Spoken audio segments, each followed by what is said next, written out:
솔직히 경매장에서 가장 좋은 가성비, 가장 좋은 효과는 고급차가 확실히 뛰어나요. 안녕하세요, 헤이맨입니다. 이게 2년밖에 안 됐는데 가격이 반토막난 차량이 있다라는 제보를 듣고 급히 제가 현대글로비스 경매장에 달려왔습니다. 야, 이런 차량이 있나? 라고 해서 제가 유심히 봤거든요. 근데 진짜 이런 차량이 있더라고요. 그 차량이 뭐냐면 제네시스 G90 차량입니다. 이 차량은 2019년식이고 주행거리가 3만밖에 안 탔어요. 실제로 채 2년이 아직 안 된 차량인데 이 차 신차 출고가가 얼마냐면 1억이 넘어요. 1억 한 1000 정도, 이 정도 되는 차량인데 지금 경매장에 나온 금액이 6,060만원에 시작가가 나왔어요. 이것도 낙찰이 이 금액에 될지 안 될지는 이제 지켜봐야 되는 상황인데, 그만큼 제네시스 G90이 감가율이 굉장히 높다라는 거예요. 또 이게 일반 매매상에서 사면 물론 이거보다 훨씬 더 높겠죠. 최소한 300에서 500 정도 또 물건을 싸게 살 수 있는 데가 바로 이 중고차 경매 시장 중에 하나입니다. 제네시스 G90이기 때문에 300에서 500 정도 싸게 사는 거지, 일반 1000만원짜리 차량을 그렇게 살 수 있느냐? 그건 그렇게 못 삽니다. 1000만원짜리 차량들은 뭐 한 100만원? 뭐 이 정도라고 보시면 되고요. 제네시스 G90 2019년식 럭셔리 차량이에요. 3800cc 아마 람다 엔진이 들어가 있을 거예요. 외관 디자인으로 봤을 때는 거의 완벽합니다. 최근에 나온 G80이랑 비교를 해도 G90이 확실히 좋다라는 느낌이 들 정도로 잘 만들어진 차량이에요. 다만 무슨 문제가 있냐, 얘는 EQ900을 페이스리프트 한 거기 때문에 실내는 EQ900이랑 거의 90% 이상 95% 이상 동일한 실내를 갖추고 있다고 보시면 돼요. 이게 초기 모델 나왔을 때 이 실내 디자인도 좀 더 최신형의 모델로 좀 했으면 좋았을 텐데 그게 약간 아쉬움이 남는 그런 부분이 있습니다. 하지만 이 정도 디자인이면 일반적으로 탈 때 뭐 충분하다라고 생각을 해요. 겉에 디자인도 괜찮고요. 다만 G90을 선택하는 데 있어서는 여러분들이 고민하셔야 될 게 한 가지 있어요. EQ900을 할 거냐 G90을 할 거냐에 대해서 고민을 잠깐 하셔야 돼요. 왜냐면 거의 가격이 2배 차이 나요. 지금 이 제네시스 G90이 이제 럭셔리 등급이고 주행거리가 3만 킬로 정도 됐기 때문에 그나마 6,000 정도에서 시작을 하지, 이게 일반적인 차량은 한 7,000에서 7,500까지 올라가거든요. 그렇게 봤을 때 EQ900은 지금 중고가 한 3,500에서 4,000, 많아야 한 4,500이거든요 거의 EQ900이랑 2배 차이 나는데 외관 상태 말고는 별 차이가 없다라는, 제가 그래서 몇 번을 계속 찾아봤습니다. 과연 EQ900이랑 G90이랑 뭐가 얼마나 틀린가 라고 쭉 찾아봤는데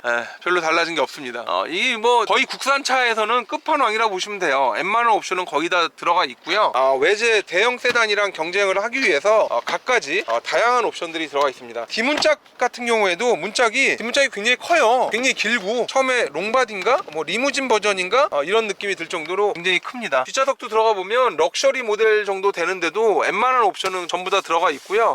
이런 대형차들은 확실히 이렇게 접어서 이렇게 있는 것보다는 이렇게 내려서 있는 게 아무래도 더 품위도 나고 딱 봤을 때 너무 디자인도 괜찮은 것 같아요. 뒷좌석에서도 웬만한 거는 전부 다 컨트롤 할 수 있을 정도로 이렇게 전부 다 돼 있고, 뒤에 이제 커튼이나 이런 것들이 돼 있나요? 커튼이 뭐 딱히 커튼은 필요 없긴 한데 커튼도 이렇게 돼 있고요. 이런 차량은 법인에서 보통 대표이사나 이모는 타기 좀 그렇다, 대표이사나 이런 분들이 타는 차량들이기 때문에 관리가 굉장히 잘 돼 있고 법인에 장기 대여를 한 법인 전용 렌트 차량이라고 보시면 돼요. 보통 3년 되면 거의 100% 경매장으로 나오거나 이제 회수를 한다고 보시면 됩니다.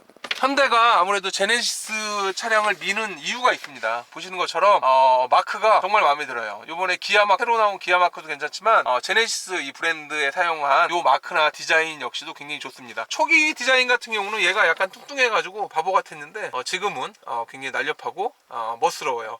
약간 어디 거를 카피한 것 같은데 이렇게 말하기는 좀 그렇고 약간 그런 느낌입니다. 실내에 딱 타봤을 때 그래 이 정도면 되지 라는 느낌이 들 정도로 굉장히 안정적이고 차 좋습니다. 이 차량은 약간의 결함이 있어요. 그 리어 브레이크 패드가 지금처럼 이렇게 막 오돌도돌하게 돼 있는데, 이 차량은 어떤 결함이 있냐면 리어 브레이크 패드에서 소리가 나는 거예요, 브레이크를 밟을 때마다. 그래서 초기에 만든 2016년식 모델 같은 경우에는 반드시 현대에 들어가서 리어 브레이크 패드를 리콜을 받으십시오. 또한 이 차량은 그 쇼크옵쇼버가 약간 문제가 있다라는 게 보고됐어요. 그 쇼크옵쇼버가 약간 문제가 돼서 초기에 만든 2015년 말에서 2016년도에 생산된 이 차는 아닙니다. 이건 G90이기 때문에 EQ900 차량 같은 경우에는 제조사에 가서 교체를 요구하시면 요것도 교체를 해줄 거예요. 교체 시기가 늦으면 교체를 안 해줄 수도 있습니다. 피스톤 내부에서 뭐 밸브가 풀린다고 하더라고요.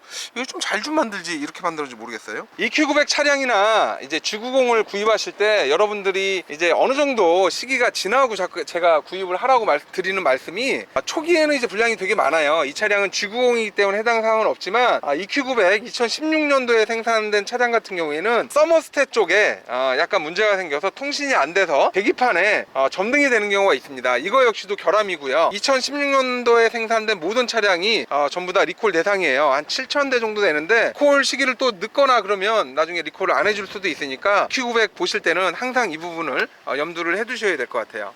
역시 차량이 G90 역시 정말 조용합니다. 시동이 걸렸나? 라는 생각이 들 정도로 정말 조용한 상태예요. 지금 에어컨을 좀 켜서 이런데 디자인이나 뭐 정숙함이나 안락함이나 이 시트가 주는 이 느낌이나 명차입니다. 명차. 고급차 다 와요. 확실히 이 정도는 돼야 벤츠에 어느 정도 대항을 할 수 있다라고 생각을 해요. 물론 이제 주행 성능이나 이런 부분에 대해서는 벤츠랑 비교하자라고 하면 솔직히 비교 대상은 안 됩니다. 벤츠 같은 경우는 워낙 이 차량을 무빙을 했더니 할 때마다 움직일 때마다 이렇게 화면이 나와요.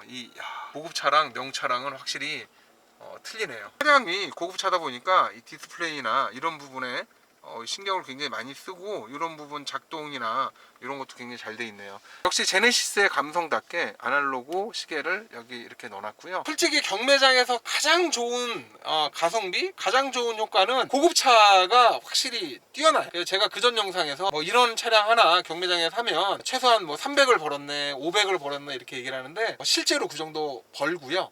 두 번째로는 이런 차량들은 실제로 워런티가 남아있는 차량이거나 이제 서비스가 남아있는 경우가 되게 많아요. 엔진 오일 교환 무상 10번, 브레이크 액 교환, 브레이크 패드 교환 무상 몇 번, 이런 식으로 소모품 서비스가 남아있는, 요거는 이제 약간 보너스라고 보시면 돼요. 잘만 고르면 이런 서비스도 남아있기 때문에 좀 더 혜택을 많이 보는, 그만큼 자동차 경매는 약간 그 날것인 그런 느낌이 조금 많이 나는 그런 시장이라고. 날것 중에서도 잘만 고르면 정말 여러분들이 괜찮은 선택을 할 수 있고요. 또 이 진정한 차를 좋아하는 사나이들은 날것을 이렇게 탁 취하는 그런 거에 또 어떤 흥분과 흥미를 느낄 수 있는 그런 분들도 좀 있거든요. 사람에 따라 틀리겠지만 이런 고급 차량은 제가 보기에는 자동차 경매장이 맞습니다.